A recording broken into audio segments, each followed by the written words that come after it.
Hi all. I wanted to talk very briefly about making money as a musician, especially when you're just starting out, because I know it can be very, very difficult and also kind of a very scary process.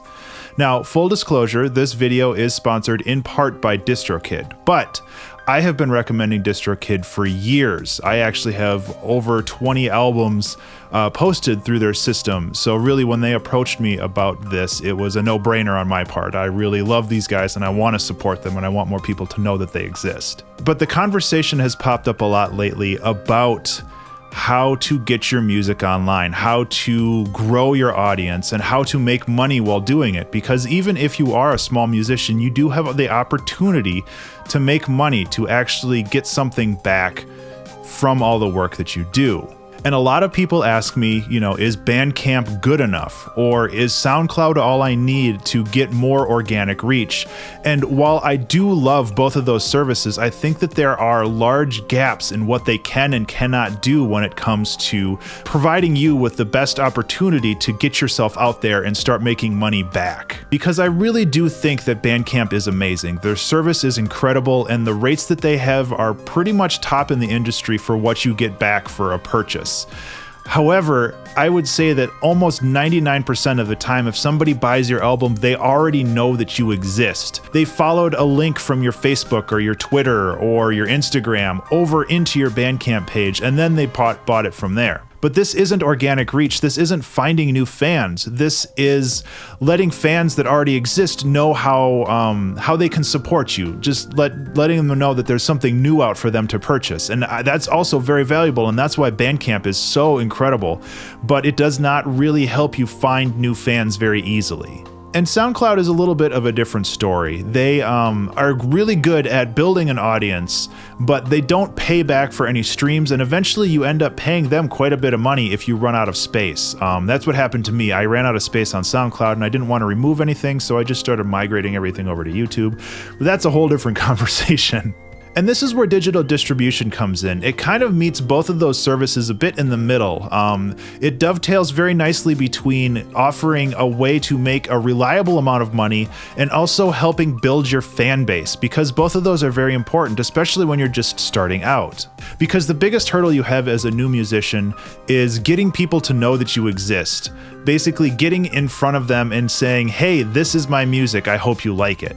And with digital distribution, you have access to Spotify and iTunes and all of these major platforms that auto-generate playlists that create content for people. Specifically, it will create content for people who already like the style of music that you like. So if you like jazz music and you listen to a lot of it on Spotify, it'll start pushing more jazz music your way. So it'll introduce you to a lot of new artists that you may not have heard.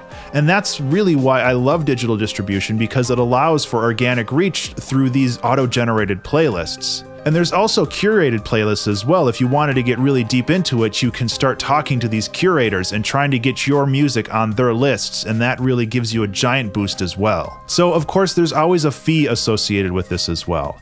Digital distribution has two major fees to worry about. Primarily, there's an upload fee, meaning basically them taking your music and putting it on these services. There's a fee associated with that. And also there is a royalty share fee as well. So basically, if you make $10, they might take 10 or 15% of that as their cut when it comes to the services that they provide.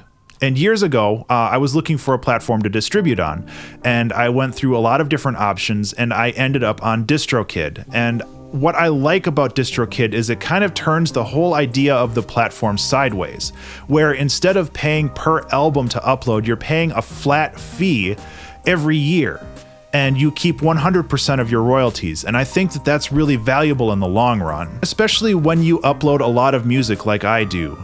Sometimes they charge upwards of $30 or $40 or even $50 per album to just get it out online.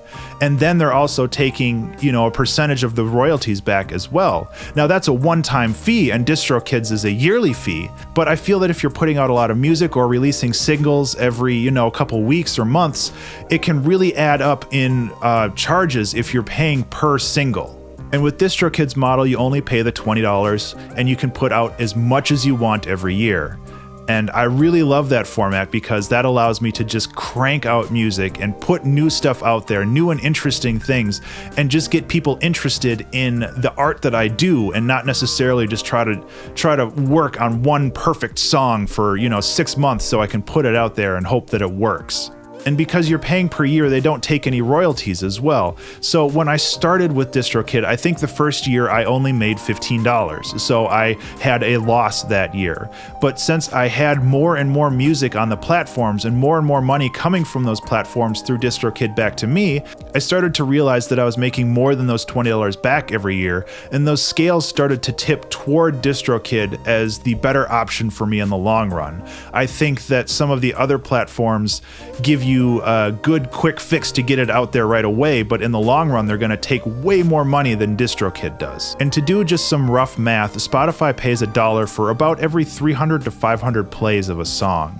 So if you wanted to make your $20 back solely through Spotify, you just have to get about 7,500 plays through their service. And really, I feel that that's pretty doable with some decent marketing on your end. Building your Twitter following, building a Facebook following, and, still marketing yourself actively, but directing people to places like Spotify or Bandcamp if they want to support you directly.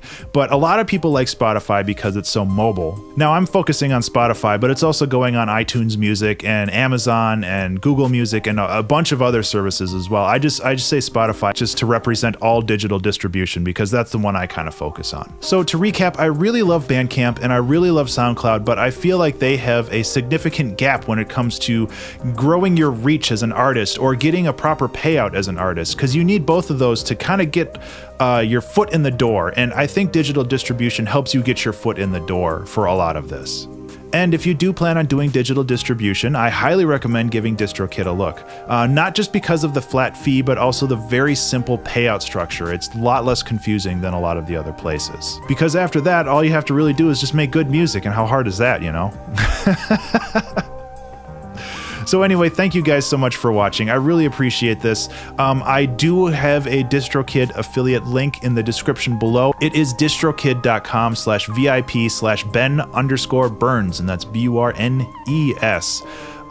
That will give you a discount for signing up to DistroKid. My main goal for this is to show that digital distribution is not only within your reach, even as a new artist or an aspiring artist, but it's also something that you should very seriously consider, because I think that digital distribution will get your work out into the world, and it will also start setting up some passive income streams that come back to you. Also, consider liking and subscribing to this video if you found it useful. That keeps the YouTube number crunchers happy.